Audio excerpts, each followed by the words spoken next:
Halo Indonesian, kali ini kita masuk ke materi yang baru, yaitu melakukan kualifikasi penyedia barang atau jasa. Kalau kita melakukan kualifikasi kan Pak Sam, ini kan berarti fokus ke penyedia nih. Ini fokus kepada pasar nih. Pasarnya nih, pasar. Jadi nggak ada lagi ke kita sebagai pembeli gitu kan. Nah, yang namanya pasar ini atau penyedia ini kan di luar ini ada yang namanya badan usaha nih. Yang kita kenal dengan nama perusahaan. Nah, perusahaan ini kan ada jenis-jenisnya. Nah, ya, jenis perusahaan itu mau tidak mau, suka tidak suka kita akan bercerita tentang regulasi ya. Karena ini kita bercerita tentang jenis perusahaan yang berkaitan juga dengan regulasi perizinan dan segala macam. Maka kalau kita berbicara materi ini, kita harus mengupas dari sisi regulasi. Regulasi pertama yang kita kupas adalah tentang perdata. KUH Perdata ya, berarti dasar hukumnya KUH Perdata. Kita undang hukum perdata. Di situ disebutkan ada jenis perusahaan terdiri setidaknya dari 3. Ada perseorangan, kemudian persekutuan, ada perkumpulan. Perseorangan berarti satu orang. Satu orang. Orang gitu ya. Orang yang mengikat kepada perseorangan. Kemudian ada persekutuan. Nah, persekutuan ini kemudian ada beberapa orang yang kemudian membangun sebuah badan usaha, sebuah lembaga usaha, organisasi usaha. Kemudian ada yang ketiga lagi perkumpulan. Nah, kalau perkumpulan ini dengan persekutuan sebenarnya hampir mirip, terdiri dari beberapa orang, tapi ikatan dari perkumpulan itu lebih kepada ikatan emosional. Kalau persekutuan itu lebih kepada perikatan bisnis modal. Dan mungkin istilahnya adalah tujuan bersama. Iya, maka dari itu ini dilingkupi oleh KUH Perdata. KUH Perdata. Kemudian ada kitab undang-undang hukum dagang. Dalam kitab undang-undang hukum dagang itu kita mengenal namanya usaha dagang atau UD ya. UD usaha dagang. Kemudian ada firma. Kemudian firma KM Partner ini firma kan. KM Partner ini firma ini. Jadi dasar hukumnya adalah kitab undang-undang hukum dagang. Kemudian ada CP. Atau apa? Ini bahasa Belanda ya CP ini. Jadi ini komanditer namanya. Dia persekutuan komanditer. Jadi kalau kita dekatkan sebenarnya CP ini lebih kepada persekutuan. Kalau firma lebih kepada perseorangan. Kemudian kalau usaha dagang itu bisa saja perseorangan, bisa saja juga persekutuan. Walaupun sih kalau firma itu juga masuk persekutuan. Karena tidak bisa satu orang. Oke, betul. Firma itu harus ada managing partner dan harus ada partnernya. Siap. Minimal 2. Nah, itu.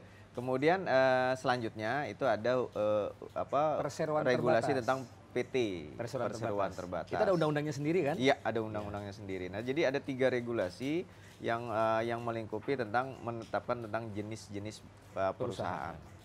Jadi ada PT itu sendiri, ada yang tertutup, ada yang juga terbuka. Ya, yang sudah listing di pasar modal. Betul. Ada yang PT biasa, ada PMDN, penanaman modal dalam negeri, kemudian ada penanaman modal asing. Kemudian ada PT yang disebut Persero. Nah, ini yang sudah listing. Pemiliknya adalah siapa saja yang bisa membeli saham. TBK lah istilahnya.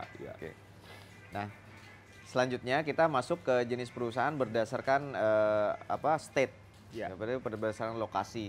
Nah, kalau di sini ada perusahaan yang namanya perusahaan negara. Nah, ini berdasarkan statusnya. Kayak Perum ya. Perusahaan umum, perusahaan negara, BUMN, itu perusahaan negara. PTPN. Kemudian ada yang swasta murni atau private murni. Kemudian ada perusahaan nasional, ada perusahaan asing.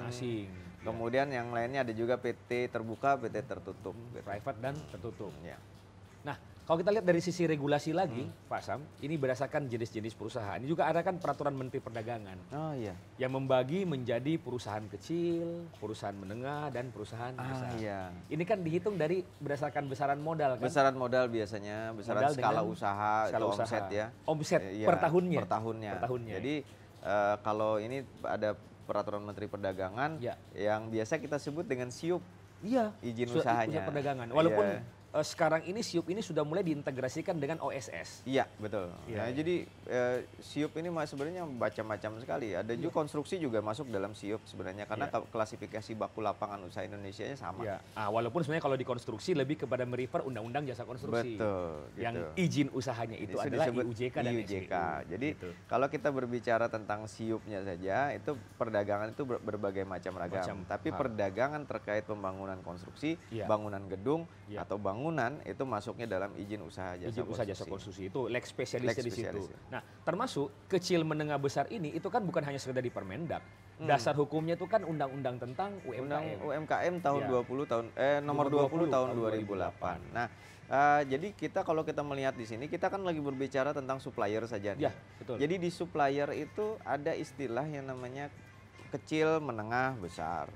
Nah, di supply positioning model kita juga nanti akan mengenal yang namanya kecil menengah, besar atau kecil non kecil. Ya. Jadi ini teman-teman teman-teman semua yang ikut kursus ini harus bisa membedakan ketika kita berbicara tentang supplier, maka sebutan kecil, menengah, besar itu adalah tentang suppliernya. Nah, kemampuannya, kapabilitasnya, kriterianya perusahaan atau pelaku usahanya.